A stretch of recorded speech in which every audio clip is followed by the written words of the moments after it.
안녕하세요 여러분. 저는 양정고등학교에서 영어를 가르치고 있는 최현규입니다. 반갑습니다.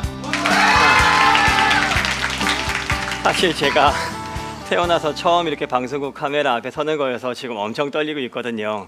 지금은 제가 양정고등학교에서 근무하지만 저희 학생들은 좀 알 거예요. 제가 전에는 남녀공학에서 근무했었거든요. 그래서 여학생들을 가르친 경험도 있는데 정말 10년이 넘도록 오래간만에 여학생들 앞에 서니까 약간 좀 새롭습니다. 아무튼 여러분들이 지금 이 자리에서 뵙게 돼서 너무나도 반갑고요. 오늘 저는 여러분과 함께 제가 지난 한 7, 8년 동안 연계교재 집필자로서 EBS 연계교재 집필자 그리고 또한 전국 규모의 평가문항 출제자로서 활동을 하면서 경험한 것들을 좀 나누고요. 그리고 여러분과 집필자의 입장에서 어떻게 수능 영어를 준비하면 좋을지에 대해서 여러분 좀 생각해 보고자 합니다. 먼저 여러분 화면 좀 잠깐 봐주시겠어요? 저를 응원하기 위해서 지금 저희 반 학생들도 몇 명이 왔는데 제가 이거 찍는 거 봤나요? 꿈땀빛 저희 반 구푼입니다. 지난 한 5년 동안 제가 이 꿈땀빛이라는 구푼을 갖다 쓰고 있는데요. 여러분 예상하실 수 있듯이 꿈을 가지고 땀을 흘리면 빛 가운데 이르게 될 것이라는 뜻입니다. 저는 이것이 저희 반의 구푼일 뿐만 아니라 제가 학생들을 매일매일 대할 때마다 갖고 있는 믿음이기도 합니다. 저는 저희 아이들이 정말 꿈을 가지고 그 꿈을 이루어서 정말 빛 가운데 이르길 바라거든요. 제가 존경하는 집필자 선생님들이 참 많습니다.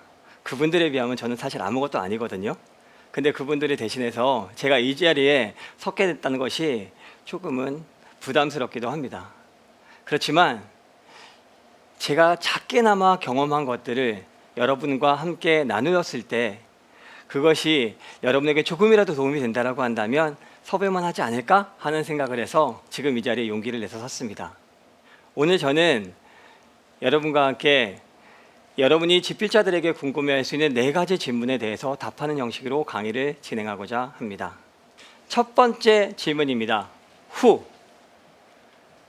도대체 어떤 선생님들께서 어떤 분들이 EBS 연계교재를 집필하실까요? 그리고 어떤 분들이 전국 규모의 평가문항들을 출제하실까요? 혹시 여러분 궁금하지 않으세요? 혹시 여러분의 학교에 혹시 EBS 연계교재를 집필하시는 선생님들이 계시나요? 안 계세요?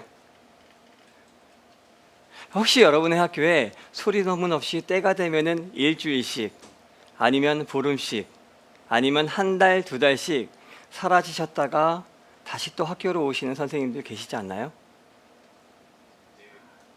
안 계세요? 아마 그런 선생님들이 계신 학교도 있을 테고 그렇지 않은 학교도 있을 겁니다. 평가문항 출제와 그리고 EBS 연계교재 출제의 대부분은요. 단연간의 교직 경력을 가지고 고등학교 영어과 교육과정에 정통하시고 또한 탁월한 영어 실력을 지니신 분들이 출제를 하십니다. 그리고 그분들은 다 현직 영어 선생님들이세요. 한국교육과정에서 출제하는 한국교육과정평가원에서 출제하는 수능이라든가 모의평가의 경우에는요. 워낙 보안이 철저하기 때문에 여러분들이 어떤 분들이 참여하시는지 잘 모르시죠. 그렇지만 여러분 EBS 연계교재는 알 수 있잖아요. 그렇죠? 한 페이지만 딱 넘기면은 여러분 집필자 쫙 명단이 나오잖아요. 그렇죠? 원칙적으로는 현직에 계시는 모든 선생님들이 출제하시는 게 가능합니다. 그러나 여러분도 아시다시피 학교에서 수업하는 것 그리고 단위 학교 규모의 중간고사라든가 기말고사를 출제하는 것과 전국 규모의 평가문항이나 아니면 EBS 연계교재를 출제하는 것은 너무나도 차이가 크기 때문에 실질적으로는요. 여러 가지 루트를 통해서 평가문항 출제를 훈련받으신 분들이 출제에 참여하고 계십니다. 제 경우의 예를 좀 들어볼까요? 저는요. 대학을 졸업하고 난 다음에 한 10년 동안은 오직 한 가지에만 초점을 맞춰서 살았던 것 같습니다. 어떻게 가르칠 것인가? 어떻게 가르치면 내가 가르치는 아이들이 정말 잘 이해하고 재미있게 수업을 들을 수 있을까? 여러 가지 다양한 교수법을 활용하면서 정말 열심히 수업 준비를 했던 것 같아요. 그러면서 3학년 담임도 계속했었고 3학년 수업을 계속하게 됐었고요. 그러다 보니까 자연스럽게 고등학교 영어 교육 과정에 대해서 익숙해질 수밖에 없었죠. 그리고 조금씩 수업을 하는 스킬도 늘고 제가 느끼기에 실력도 조금씩 나아졌던 것 같습니다. 그리고 자신감도 갖게 됐던 것 같아요. 그러던 중에 2007년 말 서울시교육청 전국연합학력평가 출제팀에 합류하게 되었습니다. 아까 말씀드린 것처럼 저는 조금 영어를 하는 줄 알았습니다. 전공을 영어로 했고요. 그 다음에 10년가량이나 열심히 수업하면서 가르쳤고 제 제자들이 저한테 막 물어보면요, 솔직히 별로 대답해주지 못할 만한 어려운 문제들이 없더라고요. 그러니까 저는 영어를 되게 잘하는 줄 알았었어요. 그러한 자신감을 가지고 출제팀에 합류하게 됐습니다. 아차, 드디어 이제부터 내가 내 실력을 펼칠 때가 됐구나 라는 자신감을 가지고요. 그런데요, 그런 저의 오만한 자신감은요, 오래가지 않았습니다. 제일 처음 문항선제를 위한 회의를 한 날 완전히 부서져 버렸거든요.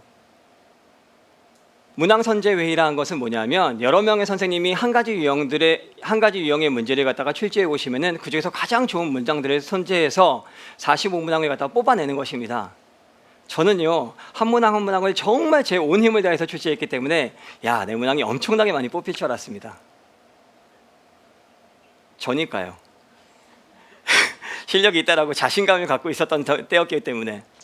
근데 여러분, 결론은요, 거의 선택되지 않았어요. 문제는요, 저 선생님들 나에 대해서 약간 텃세를 부리나?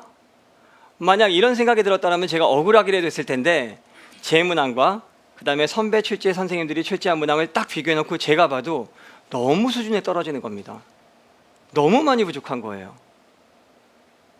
처참했습니다. 그리고 그 회의가 진행되는 동안 선생님들께서 검토 의견을 하나씩 말씀하시는데요. 정말 제가 모르는 너무나 많은 지식들을 쏟아내시는 거예요. 침묵할 수밖에 없었습니다. 한마디도 못하고. 그게 제 첫 회의였고요. 그날 저는 결심했습니다. 어떤 결심했냐면요, 제가 가르치는 학생들이 불쌍해지지 않으려면, 제가 가르치는 학생 앞에서 제가 당당해지려면 정말 실력 있는 영어 교사가 돼야겠다는 결심이었죠.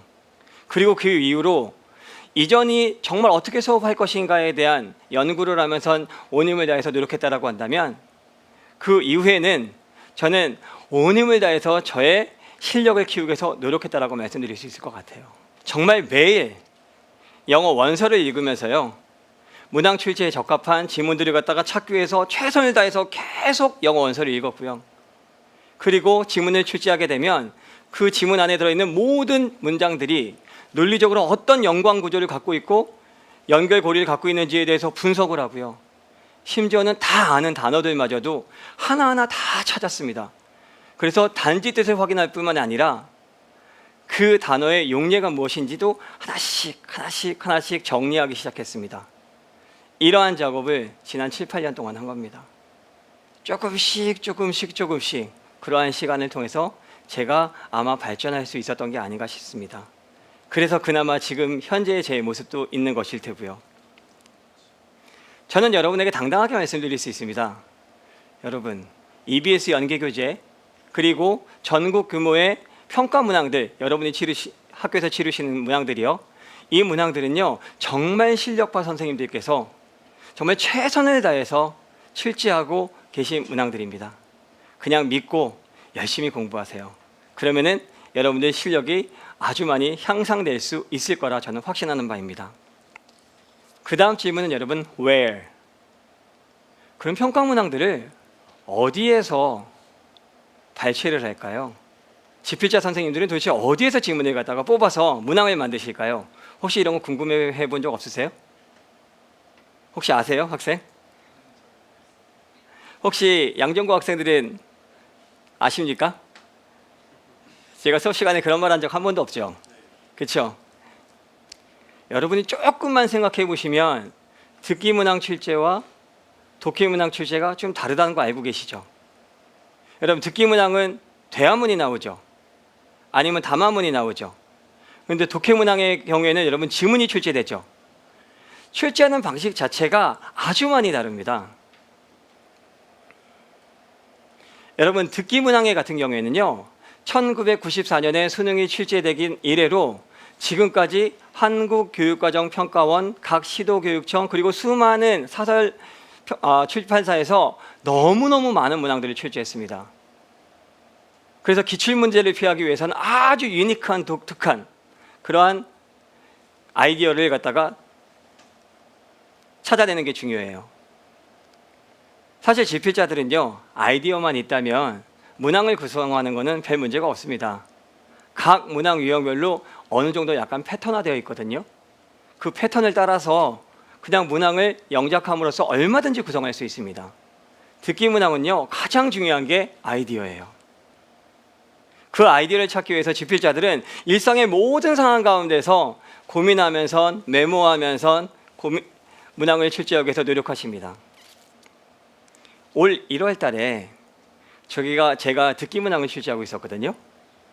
근데 여러분 아이디어가 완전히 고갈돼 버렸습니다. 그동안 이미 너무나 많은 듣기 문항을 출제해서 더 이상 제 주변의 생활 가운데서는 그 어떠한 아이디어도 떠오르지 않는 거예요. 그러던 중에 저희 학교에는 국제교류 프로그램이 있는데요. 학생 10명을 데리고 프랑스 낭뜨로 갈 일이 있었습니다. 근데 마침 프랑스에 낭뜨에 갔는데 거기에서 프랑스 요리들을 만드는 쿠킹 클래스를 제가 들어가게 된 거예요. 그리고 아이들이랑 거기서 프랑스 요리 중에 아주 간단하게 만들 수 있는 마들렌 이런 것들을 갖다가 만드는 수업을 들었습니다. 근데 여러분 한번 생각해 보세요. 대한민국에 계시는 집필자 등의 프랑스에 가서 프랑스 요리 쿠킹 클래스를 갖다가 들을 수 있는 집필자가 몇 명이나 있겠습니까? 제가 놓칠 리가 없죠. 그때 상황을 갖다 잘 기억해서 추첩에다가 메모해놨다가 문항을 멋지게 구성했습니다. 한국에 와서 그 문항을 딱 보냈더니 와, 문제 너무 좋아요 선생님 하면서 저에게 칭찬을 해주시더라고요. 그와 같이 여러분 일상의 모든 상황 가운데서 아이디어를 찾아내는 것이 듣기 문항 출제에 있어서는 가장 중요하다고 말씀드릴 수 있습니다. 그런데 여러분 독해 문항은 어떨까요? 독해 문항은 여러분 지문을 찾아내는 것이 중요하다고 말씀드렸죠. 저희가 지문을 갖다가 찾을 때는요 100% 영어 원서에서 찾아내는데요. 각 분야, 특히 정치, 경제, 사회, 문화, 교육, 과학 등 각 분야의 전문서적에서 고등학교 영어과 교육과정에 맞는 지문들을 발췌합니다. 그런데요, 지문을 발췌할 때 아무 지문이나 발췌하지는 않습니다. 저희 집필자들이 지문을 발췌할 때는 원칙이 있거든요. 최소한 5가지의 원칙을 저희들이 지키고자 최선을 다해서 노력합니다. 그 첫 번째는요, 하나의 단락으로 내용상 완결미를 가지고 있을 뿐 아니라 그 단락을 구성하고 있는 모든 문장들이 unity, 통일성과 coherence, 일관성을 가지고 있는 지문을 선택하고자 합니다. 예를 들어서 여러분 혹시 EBS 연기 교재 보다가 첫 번째 문장에선 A 이야기를 했는데 두 번째, 세 번째 문장에서 갑자기 B 이야기를 하다가 결론을 갖다가 D라고 이렇게 마무리 짓는 그런 지문 본 적 있나요? 저희는 그런 지문은 절대 사용하지 않습니다. A 이야기를 했으면요, 그 이야기를 갖다가 서포트 해줄 수 있는 모든 사실들을 갖다가 총동원해서 논리적으로 구성되어진 글을 저희는 선택합니다. 두 번째 원칙은요, 고등학교 영어 교육과정에 부합하는 어휘와 구문을 포함하고 있는 지문을 선택합니다. 당연하겠죠. 고등학생들이 봐야 되는데 너무 어려운 거, 너무 쉬운 거 당연히 안 할 거 아니에요. 그렇죠? 그렇죠? 세 번째는요, 여러분 저희는 철저하게 기출지문을 배제합니다. 누가 한번 출제했던 것들은요 절대 저희들은 출제하지 않아요. 그리고 네 번째로는 내용상 비윤리적, 비도덕적인 그런 내용들은, 비교육적인 그런 내용이 들어가 있는 지문들은 저희는 철저히 배제합니다. 마지막으로 한 가지 중요한 것 중에 하나는요, 뭐냐면 원문 보존의 법칙이라는 거예요. 가급적이면 저희는 원문을 훼손하지 않습니다. 그 이유는 원문을 바꾸는 과정에서 필자의 의도가 훼손되는 경우가 있거든요. 최소한의 어휘 필터링으로 저희는 문항을 수정하고자 합니다.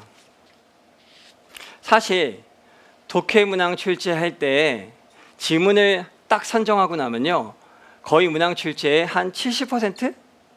80% 정도까지 거의 다 완성했다라고도 볼 수 있습니다. 그만큼 문항 출제에서 지문 선정은 중요한 것이죠. 그런데 여러분, 지문 선정을 하는 것이 그렇게 만만치만은 않습니다. 적절한 지문이 그렇게 많이 안 나오거든요. 그래서 저희들은 그 적절한 지문을 찾기 위해서 계속 읽고 또 읽으면서 여러분 계속 지문들을 분석하는 게 저희 집필자들이 하는 일입니다. 때로는요, 하나의 적절한 지문을 찾기 위해서요 10시간 동안 책을 읽고요, 또한 20시간 동안 책을 읽기도 하고 때로는 30시간까지도 책을 읽기도 합니다. 하나의 정말 좋은 지문들을 찾아내기 위해서요. 그러니 여러분, 제가 집필자로서 여러분에게 부탁드리고 싶은 거는요, EBS 연계교재에 있는 모든 지문들 하나하나가 집필자들의 너무 많은 정성이 들어간 지문들이거든요. 단 한 문항도 소홀히 여기지 마시고 소중하게 풀어주십시오. 부탁드리겠습니다. 세 번째 질문입니다. How?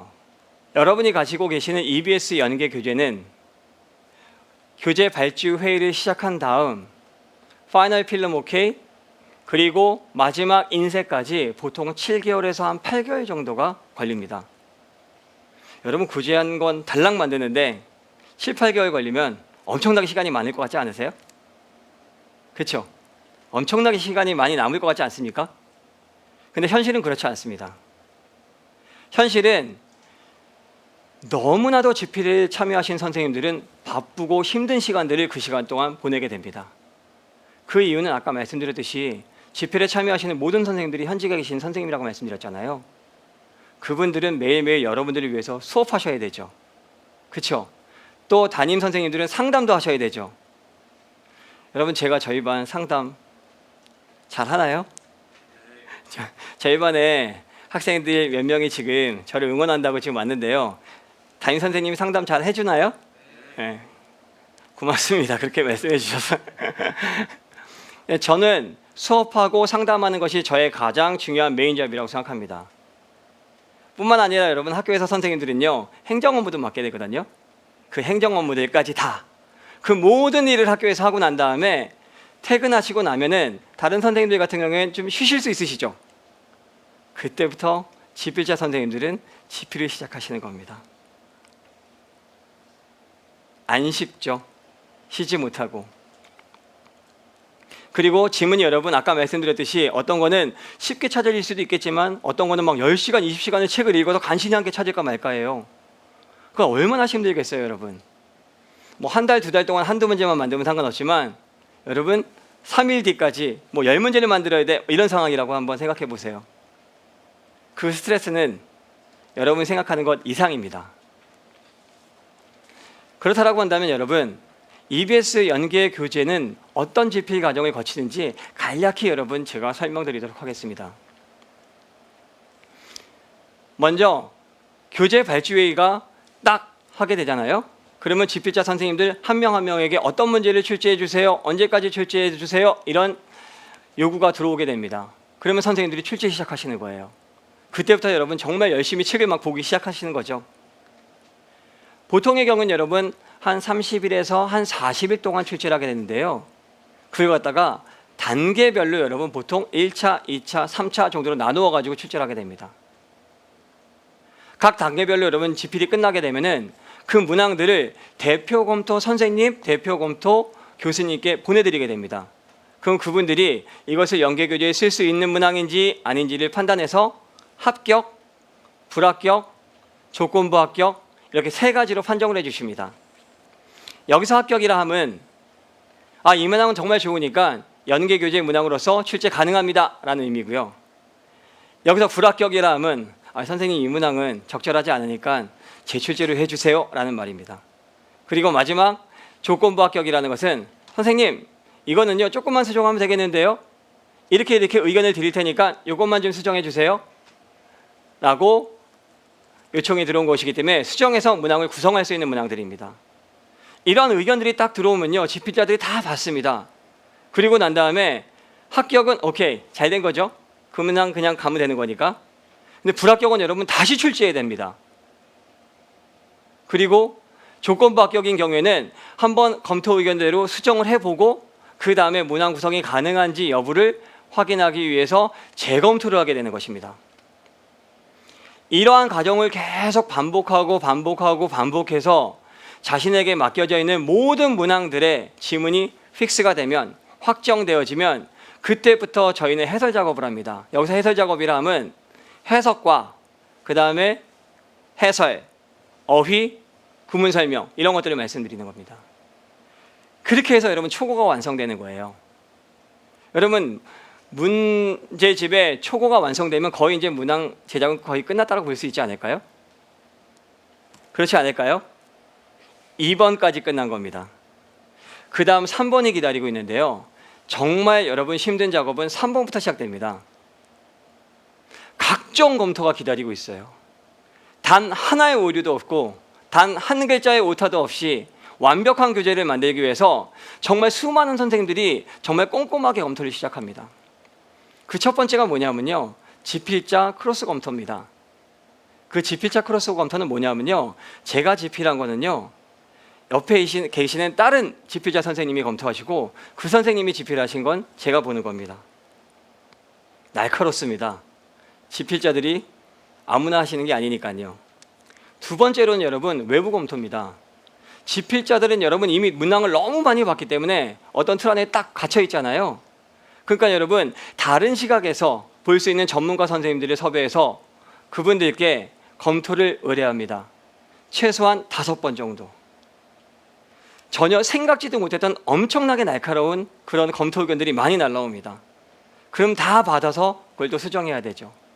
그 다음엔 또 전국에 있는 수많은 그 실력파 선생님들께 부탁을 드려서 온라인 사전 검토도 하고, 마지막으로 가장 중요한 한국교육과정 평가원에서 수능 출제를 기준으로 해서 모든 문항들을 철저하게 검토합니다. 여러분 EBS 교재가 두 가지 종류가 있는 거 아세요? 하나는 연계 교재, 하나는 비연계 교재. 여러분 보시면요, EBS 교재 딱 첫 페이지에 보면요, 왼쪽 하단에 동그랗게 금색으로요, 한국교육과정평가원 감사라고 써 있는 책이 있습니다. 그 책은 수능 연계 교재고요. 그것이 없는 건 여러분 수능 연계 교재가 아니에요. 평가원에서 1차, 2차, 3차에 걸쳐서 철저하게 수능 출제를 기준으로 해서 모든 문항들을 다 검토하십니다. 대표 검토 선생님이 오케이 했다 할지라도 평가원에서 노 하면 여러분 그 문제는 노가 되는 겁니다. 다시 출제해야 되는 거예요. 그 모든 절차를 갖다가 거치고, 그리고 편집자 검토, 원어민 검토, 그리고 대학원생 검토까지 모든 검토가 딱 끝날 때쯤 되면 거의 지필자들은 탈진합니다. 상상을 한번 해보세요. 제 문제가 이제 제 문제 같지가 않아요. 너무나 많은 수정들을 하고 너무나 많은 의견들에 대해서 제 문제들을 갖다가 고쳤기 때문에. 근데 여러분 그게 끝이 아닙니다. 이게 완료됐다는 전자에 마지막 최종 합숙 검토를 합니다. 짧으면 2박 3일, 길면 3박 4일. 그 3박 4일 동안, 그 기간 동안 대표 검토, 지필자, 외부 검토까지 다 같이 한 장소에 들어가서요, 하루에 여러분 10몇 시간씩 다 같이 모여 앉아가지고 한 단어 한 단어, 한 글자 한 글자씩 다 보는 겁니다. 단 하나의 오류도 없이. 이것이 끝나고 난 다음 모든 수정이 마치게 되면 그때서야 여러분 필름 오케이가 되는 겁니다. 네 번째 질문입니다. 여러분에게는 가장 중요한 질문이죠. 선생님 그럼 어떻게 공부해요? 사실 앞에 있는 얘기는 여러분 사실 여러분이 몰라도 되잖아요. 그렇죠? 그래서 선생님 어떻게 공부할까요? 어떻게 공부하는 게 선생님 가장 효과적으로 수능 영어를 공부하는 거예요? 그렇지 않나요? 여러분 생각에 혹시 저는 지필자니까 제가 가지고 있는 어떤 특별한 비법이 있어서 제가 그 비법을 알려드리면은 그 비법대로 공부만 하면은 까짓거 뭐 영어 한 2달만 하면은 만점? 혹시 뭐 그런 비법을 가르쳐 줄 거라고 기대하고 계시나요? 가르쳐 드리고 싶습니다. 있으면. 그런데 여러분께서 실망하실지도 모르겠지만 그런 비법은 없습니다. 왕도는 없어요. 그나마 왕도가 있다라고 한다면요, 기초를 탄탄히 쌓고 그 기초에 근거해서 여러분이 정말 열심히 계속 연습해 나갈 때 여러분이 실력이 향상될 것이고, 그 실력에 근거해서 여러분이 좋은 수능 영어 성적을 받을 수 있다는 것입니다. 죄송합니다. 특별한 비법을 알려드리지 못해서. 그렇지만 여러분, 여기서 저희가 질문을 두 가지 할 수 있을 겁니다. 그 첫 번째 질문은요, 수능 영어에서 기초가 뭔데요? 기본이 뭔데요? 라는 질문이고요. 두 번째 질문은요, 선생님, 어떻게 구체적으로 연습을 해야지 저희들의 실력이 향상될까요? 라는 질문입니다. 이를 알기 위해서는요, 평가원의 출제자들이 어떠한 의도를 가지고 문항들을 출제를 해야 하는지를 갖다가 우리가 알 필요가 있습니다. 출제자들은 여러분, 난이도를 굉장히 중요시 여깁니다. 문제를 출제할 때. 왜냐하면 수능이라는 시험이 상대평가죠. 여러분, 상대평가, 절대평가가 뭔지는 아십니까? 예, 상대평가라는 것은 여러분 상대적인 성적들을 쭉 줄 세우는 거잖아요.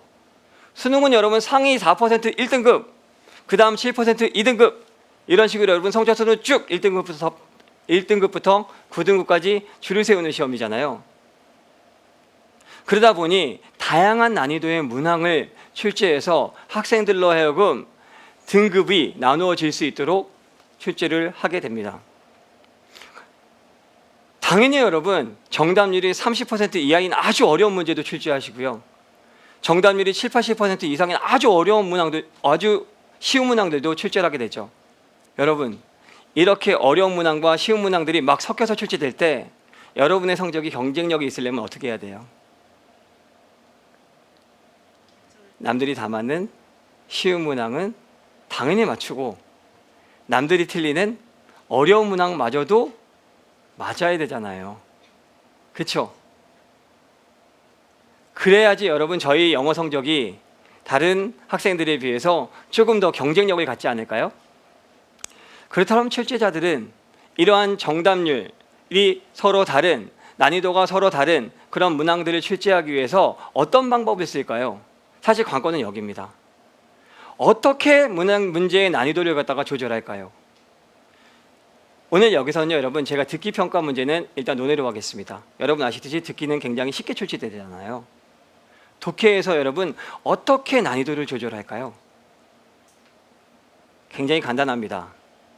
지문의 복잡도에 따라서, 다시 말해서 지문을 구성하고 있는 어휘, 그리고 구문, 그리고 인지적 복잡도에 따라서 문항의 난이도를 결정합니다. 좀 더 쉽게 말씀드리면요, 아주 어려운 어휘, 그리고 아주 복잡한 구문, 그리고 이해하기가 아주 어려운 복잡한 인지적 과정을 거쳐야 이해할 수 있는 그러한 내용의 지문이라고 한다면 그것은 아주 어려운 문항으로 출제되겠죠. 그렇죠?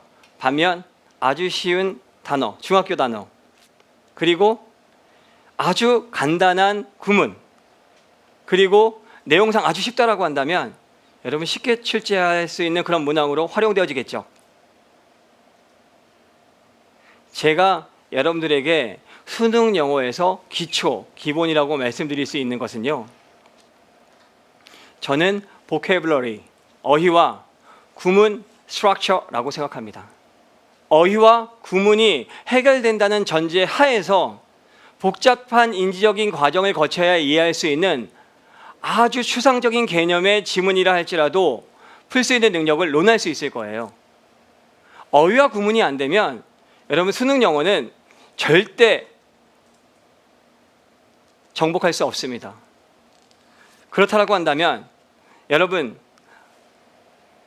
어떻게 수능 영어 어휘를 갖다가 정복할까요? 어떻게 공부해야 될까요?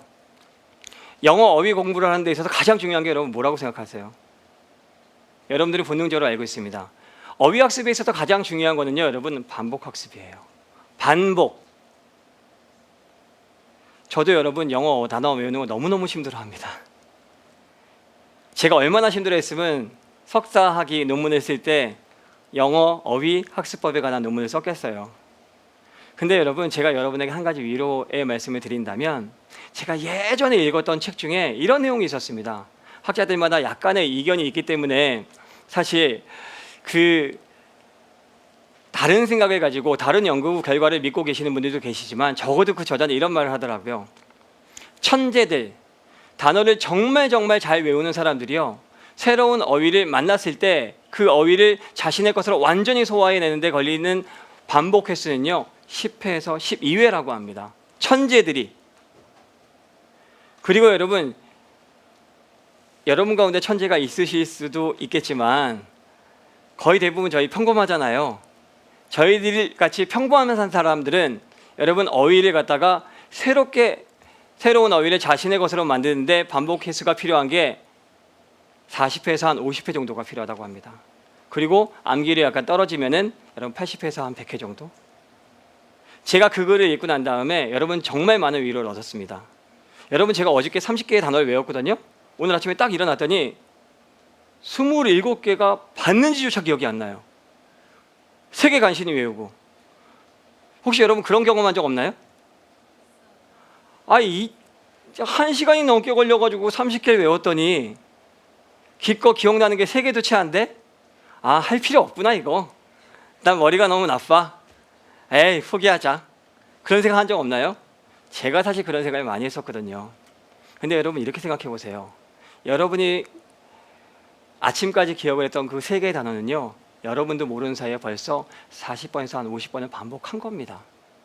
나머지 27개의 단어는요, 아직 여러분이 그만큼 반복을 하지 못한 거예요. 편하게 생각하세요, 여러분. 나만 못 외우는 게 아니라 남들도 다 못 외우거든요. 그러니까 그냥 편하게 계속 반복하시면 돼요. 편하게. 그러다 보면 여러분 어느 순간인가 여러분 어휘를 정복하는 자신을 발견할 수 있을 겁니다. 저는 확실하게 말씀드릴 수 있어요. 리딩을 연구하는 학자들에 따르면 한 지문에 있는 내용을 완전히 이해하기 위해서는 최소한 95%에서 98%가량의 모든 어휘를 알고 있어야 된다고 합니다. 여기서 완전히 이해한다는 것은 무슨 얘기냐면요, 모르는 단어들을 문맥을 통해서 유추할 수 있기 위해서라는 말입니다.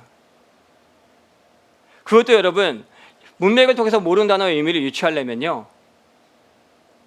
그 단서가 거기에 있어야 된다고 합니다.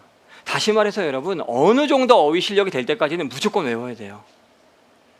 영어라는 과목이 여러분 별로 어려운 과목이 아니지만 수많은 아이들이 힘들어하는 이유가 바로 뭐냐면 이 반복 때문에 그렇습니다. 힘들거든요. 아무리 천재적인 아이라 할지라도 여러분 최소한 10몇 번은 반복해야 되고요. 평범한 친구들이 여러분 4, 50번을 반복해야 되는 거예요. 수능 수준의 어휘집을 하나 선택하시고요. 그리고 영어 연계 교재를 갖다가 풀면서 아니면 어떠한 문제집이라도 계속 풀면서 자신만의 단어장을 만드세요. 그리고 여러분 무한 반복을 하십시오. 그러다 보면 여러분 어느 순간인가 여러분 자신의 영어 실력이 굉장히 향상되어 있는 것을 발견할 수 있을 거예요. 그렇다면 구문학습은 어떻게 할까요? 구문학습. 저희 때는 굉장히 두꺼운 S 종합영어라고 그 책을 갖다가 공부했었거든요. 근데 제가 생각할 때 지금은 여러분 그렇게까지 어려운 책을 공부할 필요는 없을 것 같습니다. 그냥 시중에서요 구문에 대해서 잘 정리가 되어져 있는 그런 책을 한 권 선택하세요. 주어 찾는 방법, 문장 전체의 동사 찾는 방법, 목적어, 부사절, 형용사절, what, that, which, 용법, 그런 것들에 대해서 잘 정리가 되어져 있는 문장을 구성하는 방법에 대해서 잘 정리가 된 책을 한 권 선택하신 다음에 최소한 3번을 보십시오. 한 번을 보면 안 돼요, 여러분. 3번 정도 보시면 아마 머릿속에 그 구문에 대한 지식이 어느 정도 정리가 될 거예요. 그리고 멈추면 안 되고요. 그리고 난 다음에 여러분 계속 자신이 읽는 지문에 적용하는 연습을 한번 해보세요. 제가 여러분의 권하기는, 구체적인 방법의 권하기는 하루에 최소한 1개에서 2개의 지문을 철저하게 분석해서 3개월 동안 한번 해보라는 겁니다. 그러면 여러분 지금 모든 문장들이 단어와 단어의 조합으로 이렇게 보인다 할지라도요, 그 3개월 동안, 그 짧은 시간 동안 여러분이 꾸준히 하기만 한다면 어느 순간인가 주어가 툭 튀어나와 보입니다. 주어가 아무리 길어도요, 그 뒤에 숨어있는 이스라는 동사 하나가 툭 튀어나와 보여요. 그리고 부사절, 부사구, 형용사절, 그런 것들이 명확하게 보이게 됩니다. 그리고 난 다음에 한번 여러분 모의고사를 한번 쳐보세요. 성적은 그래도 안 오릅니다. 3개월 가지고는. 3개월만 더 해보세요. 3개월만 더 해보시면 여러분 그것이 점수에까지 영향을 미칠 수 있을 것이라고 저는 생각합니다. 영어의 기본이 제가 뭐라고 그랬죠? 수능 영어의 기본 2개라 그랬잖아요. 뭐라 그랬습니까? 첫 번째 어휘죠. 두 번째 구문이라 그랬죠. 어휘 수능 시험 전날까지 계속 외워야 되는 거예요. 구문은 여러분 아까 말씀드렸었던 한 3개월에서 한 6개월 정도만 딱 하면 여러분 구문은 끝납니다. 어느 순간에 더 할 게 없어요. 어휘와 구문을 갖다가 어느 정도 정복했다라는 전제 하에서 여러분이 하셔야 되는 게 바로 뭐냐면은 extensive reading과 intensive reading이에요. 정말 폭넓게 여러분 영어를 읽어야 됩니다. 다양한 글감들, 아까 제가 EBS 연계교재 책 말씀드렸죠? 좋은 문장들을 아주 많이 읽어보세요. 폭넓게 계속 읽어가다 보면요, 여러분 어느 순간에가 영어가 굉장히 익숙해집니다. 그리고 그 중에 일부의 지문들은요, 여러분 철저하게 분석하면서 인텐시블리하게 한번 읽어나가 보십시오. 그러면 여러분 영어 문장을 보는 통찰력이 생깁니다. 영어를 이해하는 이해 속도가 아주 빨라져요. 뿐만 아니라 각 지문에 대한 배경 지식, 여러분의 스키마가 확장되어서요, 어떤 문장을 읽어나갈 때 더 깊이, 더 넓게 이해할 수 있는 이해 능력이 생깁니다. 이건 약간 시간이 걸려요. 그렇지만 여러분 한 번 생기면 없어지지 않습니다. 그렇기 때문에 여러분 열심히 하는 거고요. 혹시 여러분 그런 경험 없나요? 한 지문을 딱 읽었는데요, 모든 단어를 다 알아요. 해석을 다 했어요, 한국말로. 근데 무슨 말인지 모르겠어요. 혹시 그런 경험 없나요? 선생님 저는요 다 해석했거든요. 그런데 답을 모르겠어요. 혹시 그런 경험 없나요? 있죠? 누구나 한 번씩은 다 해봤을 겁니다. 그게 뭐냐면요, 여러분 아직까지 여러분이 인지적으로 복잡한 지문들을 이해할 수 있을 만큼 이해력이 향상되지 않았다는 거예요. 걱정할 필요 없습니다. 다 마찬가지예요. extensively하게, intensively하게 여러분이 좋은 문장들을 계속 읽어나간다면 여러분의 이해력은 분명히 향상됩니다. 선생님, 그러면 선생님 그렇게 잘 알고 계시니까 고등학교 때 영어 되게 잘하셨겠네요. 선생님은 어떻게 공부하셨어요? 혹시 궁금하십니까? 저는 이과 출신입니다. 혹시 여러분 가운데 이과 출신 있으세요? 이과 한번 손 들어보세요. 꽤 많죠? 이과생들에 있어서 가장 중요한 과목이 뭐야? 수학이죠. 저한테도 가장 중요한 과목은 수학이었습니다. 8단위. 수학 망치면 여러분 모든 과목을 망친 거나 다름없잖아요. 그렇죠? 그리고 저희 때는 과학 중에서 2과목을 선택했는데 저는 생물이랑 화학을 선택했습니다. 저에게 있어서 가장 중요한 과목은요, 수학과 화학과 생물이었습니다. 근데 제가 지금 영어를 가르치고 있어요. 저는 영어가 저의 주요 과목이 아니었지만 그럼에도 불구하고 3학년이 되기 전까지 영어를 마스터해야 된다는 생각을 했습니다. 그래서 제가 2학년 올라갈 무렵에 결심을 딱 2개 크게 한 게 있어요. 그 첫 번째는요, 야, 쉬는 시간마다 단어 외우자. 심플하죠. 쉬는 시간마다 단어 외우자 라는 결심이랑요, 또 다른 결심은요, 구문 공부에 대한 거였습니다. 단어를 외우기 위해서 제가 그 당시에 그냥 되게 예쁜 책이 하나 있었어요. 수능 단어집. 그래서 그걸 갖다가 하나 딱 산 다음에 책상 서랍에 이렇게 넣어놨어요. 그러기 수업이 끝나고 난 다음에, 매 수업이 끝나고 난 다음에 선생님이 딱 나가시면은 그냥 아무 생각 없이 반사적으로 탁 책상에 올려놓고 연습장 꺼내가지고 단어 외웠어요. 제가 공부를 하고 있으면 여러분 친구들이 가만히 내버려 두지 않을 거 아니에요. 와서 말을 시켜요. 그럼 같이 말을 해요. 그러다 걔 가잖아요. 그럼 또 외웠어요. 그렇게 하루, 한 달, 한 학기, 그리고 두 학기. 여러분 결과가 어떻게 됐을까요? 제가 선택해서 공부했던 그 단어장이요, 너덜너덜해졌습니다. 그리고 제 머릿속에 어떤 변화가 생겼냐면요, 47페이지 왼쪽에 있는 그 세 번째 줄에 있는 단어가 맞아, 인텐시브였거든. 그 예문이 이런 거였어 라는 게 생각이 나는 거예요. 얼마나 많이 반복해서 봤으면. 여러분 보세요, 단어 공부를 할 때 죽치고 앉아서 여러분 1시간씩 도서관에서 막 쓰면서 외우라고 저는 권하지 않습니다. 단어는 짜투리 시간에 외우는 거예요. 짜투리 시간에 그 위력이 그렇습니다. 1년이 쌓이니까요, 여러분. 그 책 9,000개의 단어를 포함하고 있었던 그 단어장을 거의 다 외운 거예요.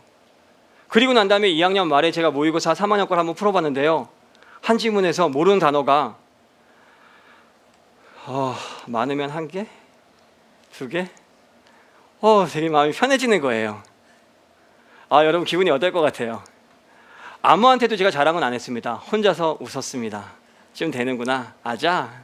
3학년 때는 정말 중요한 수학이랑 과학 해야지. 2학년 때 영어 끝내놓고 그랬던 기억이 있습니다. 두 번째로 구문 공부 어떻게 했냐면요, S 종합영어를 제가 공부했다고 했잖아요. 저희 학교 보충 수업 교재였습니다. 중간고사 기말고사에서 그게 나오니까 공부를 안 할 수가 없어요. 근데 여러분 머리로는 알겠어요. 투부정사, 명사정용법, 형용사정용법, 부사정용법, 관계대명사, 형용사 역할을 하면서 앞에 있는 선행사를 꾸며주고 뭐 알겠는데요, 여러분 지문을 보면 그게 뭔지 모르겠는 거예요. 적용이 안 돼요. 그리고 성적도 안 나오고 잘 모르겠어서 영어 선생님을 찾아갔습니다. 선생님께서 하시는 말씀, 분석해봐라, 구문 분석을 말씀하시더라고요. 저는 선생님께서 하라고 하면 합니다. 열심히 시키는 대로 했어요. 결과는요, 여러분 어느 순간에가 구문이 너무나도 클리어하게 아주 명확하게 보이는 거예요. 당연히 여러분 대입 영어는 저한테 편해졌죠. 처음부터 여러분 달리려고 하지 마십시오. 기본에 충실해야 됩니다. 어휘, 구문, 그리고 여러분 폭넓게 글을 읽어 나가세요. 조금 시간은 걸리겠지만 분명히 여러분의 영어 실력은 엄청나게 향상될 것입니다. 사실 학습 방법을 몰라서 공부를 못하는 학생들은 여러분 가운데 없을 거예요. 이미 수많은 훌륭한 선생님들이 학습법에 대해서 설명을 해주셨잖아요. 중요한 거는 나에게 맞는 학습법을 찾아서 실제로 학습을 해내는 것, 공부를 해내는 게 중요하잖아요. 그런데 여러분 정말 공부를 해내려면 어떻게 됩니까? 제가 쉽게 얘기했지만 어휘 반복해서 외우는 거 쉬워요?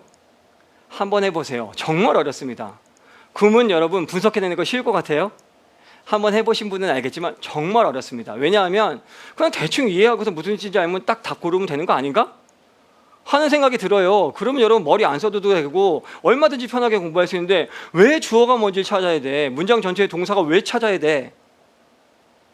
머리 되게 아프거든요.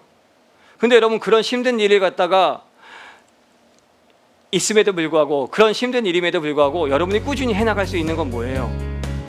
혹시 여러분 꿈이 있으십니까? 간절하게 이루고 싶은 꿈, 내가 10년 뒤에 내가 딱 그게 돼 있을 때 야, 나 너무 좋을 것 같아, 그런 꿈이 있으십니까? 그 꿈이 정말 소중하다라고 한다면 지금 여러분이 서 있는 그 위치에서 땀을 흘리는 것을 두려워하지 마세요. 여러분이 흘린 땀은 분명히 여러분에게 보상을 가져다 줄 것입니다. 저는 이 이야기를 듣는 모든 학생 여러분들께서 결국에는 자신의 꿈을 이루어서 당당하게 빛 가운데 설 수 있기를 응원하겠습니다. 오늘 제 말씀은 여기까지입니다. 지금까지 EBS 연기교재 집필자 최현규였습니다. 감사합니다.